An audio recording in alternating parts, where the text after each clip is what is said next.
ఉపాధి హామీ పథకం అసలు దాని లక్ష్యం ఏంది, దాని ఉద్దేశం ఏంది, ఎందుకోసం ప్రవేశపెట్టినారు?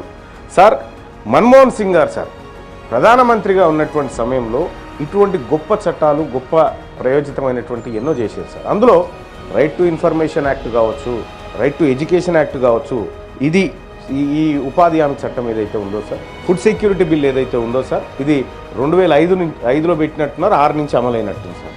అప్పటి నుంచి ఇప్పటి వరకు సార్ ఒకప్పుడు ఎట్లా ఉండే అంటే సార్, గ్రామీణ ప్రాంత వాతావరణము, నీకు పని ఏం చేసుకుంటావో చేసుకో అంటే పస్తులు పండాల్సిన రోజు నుంచి నువ్వు ఇవ్వకపోయినా సరే నేను కరువు పనికి పోయినా బతుకుతా అనేటువంటి ఒక మాట ప్రజల్లో వినిపించేది సార్. కనీసం కరువు పని చేసుకొని బతుకుతాను, కరువు పని అంటారు సార్ ఇప్పటికి కూడా. ఇది మనం పెద్ద పెద్ద పేర్లునే కానీ ఊర్ల పండి ఇప్పుడు ఏడికి పోతున్నా అంటే కరువు పనికి పోతున్నా అంటారు.